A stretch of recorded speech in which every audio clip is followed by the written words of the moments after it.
기가은비 기술가정을 부탁해. 저작권과 초상권을 지켜주세요.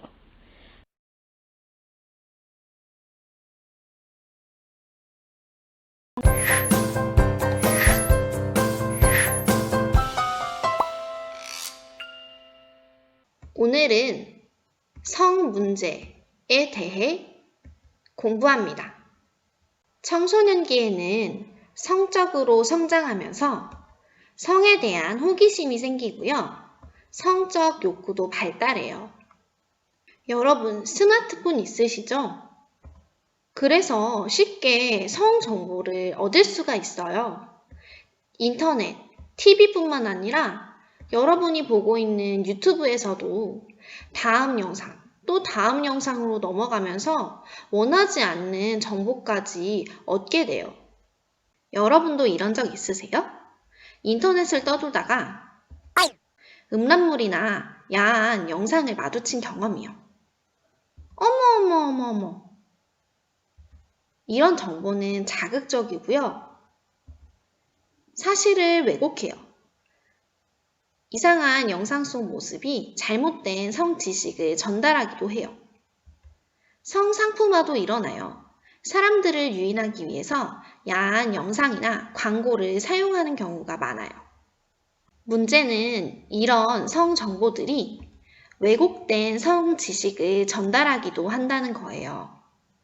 우리는 이게 맞는 정보인지 틀린 정보인지 알 수가 없어요. 자극적인 영상으로 인해 성적인 욕구가 끌어올라서 조절이 안 되기도 해요. 잘못된 성 가치관을 형성하기도 합니다. 남자는 이러면 좋아, 여자는 이런 걸 좋아해 라고 잘못 생각할 수 있어요. 충동적으로 그 욕구가 표현되기도 해요. 여기에 여자는 이래야 돼, 남자는 이래야 돼 라고 생각하는 성적인 고정관념이 있기까지 하면 청소년들은 성 문제에 휘말릴 수밖에 없어요.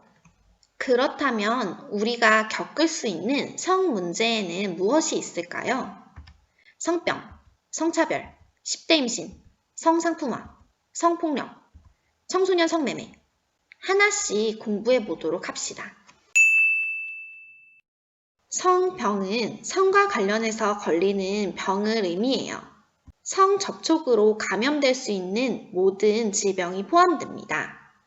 성 접촉이란 뽀뽀부터 시작해서 성관계 등 다양한 스킨십을 의미하는 거예요. 세균이나 바이러스가 몸에 번식하게 돼요. 헤르페스, 곤지름, 매도, 임질, 에이즈 이렇게 이름만 들어도 무시무시한 질병에 걸릴 수 있어요. 걸리게 되는 이유는 옮는 거예요. 다른 사람으로부터 전염이 됩니다. 대부분 초기에 치료가 가능한데 부끄러워서 병원을 방문하지 못하는 경우가 많아요. 계속 치료하지 않으면 불임이 될 수 있고 사망의 원인이 될 수 있어요. 여러분 에이즈 아시죠? 그게 가장 대표적인 성병이라고 할 수 있어요. 더 무시무시한 건 성병은 유전될 수 있다는 거예요. 부모로서 태어날 아기에게 성병을 물려주게 되는 거죠. 그래서 성병은 더 조심해야 해요. 무분별한 성접촉으로 감염될 수도 있고 한 번의 성관계로도 감염될 수 있는 질환이 성병입니다. 성차별은 성에 따라 차별을 받는 거예요. 사회활동에서 아직도 성별에 따라 차별을 당하는 경우가 많아요. 결혼은 언제 할 거야? 임신했어 또?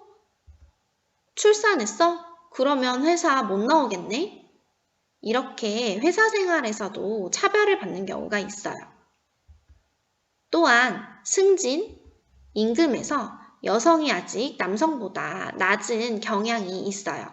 그것뿐만 아니라 남자가 돼서 말이야. 여자는 이래야 돼 라는 성 역할 고정관념에 따라서 남자와 여자가 모두 고통받는 일들이 있어요. 10대 임신과 임신 중절 수술은 따로 공부했죠? 10대 시기에 임신을 하게 되면 신체적, 심리적 고통뿐만 아니라 집에서 받아주지 않아서 가출을 해야 되는 경우가 있고, 그로 인한 경제적 어려움도 발생하고요. 학업을 중단하고 학교로 돌아가지 못하는 경우도 생겨요. 청소년 성매매. 성매매는 성을 사고 파는 거예요. 금전, 돈과 같은 대가를 받고 청소년들이 성인과 성적인 행위를 하는 것을 의미해요. 요즘은 SNS나 어플리케이션이 발달해서 실제 성매매의 90%가 SNS나 앱을 통해서 일어난다고 해요. 청소년들이 위험한 행위에 노출되는 것이죠. 심각한 성 문제 중에 성폭력도 있어요. 상대가 원하지 않는데도 일방적이고 강제적으로 하는 모든 성적 행위를 성폭력이라고 합니다. 성폭행, 성추행, 성희롱이 이에 해당이 됩니다. 여러분, 엠번방 사건 들으셨죠? 이렇게 청소년들은 강력한 성범죄에 노출되어 있어요. 청소년들은 어른에 비해 사회적 약자이기 때문에 더욱 이러한 범죄에 심각하게 노출이 됩니다. 또한 학생들 간의 성폭력으로 인해 고통을 받는 학생들도 있어요. 성상품화는 성을 소비를 촉진하는 도구로 사용하는 거예요. 사람들에게 상품을 팔기 위해서 성을 이용하는 것이죠. 최근 TV, 드라마, 예능에 성상품 논란이 일어났어요. 소주병에 있는 여자 연예인 광고도 성상품화 논란 때문에 금지가 되었습니다. 이렇게 물건을 팔기 위해서 짧은 치마를 입은 여성이나 아이돌 사진을 이용하는 것 등이 성상품화에 해당이 됩니다. 성 문제는 이렇게 우리 주위에 있어요.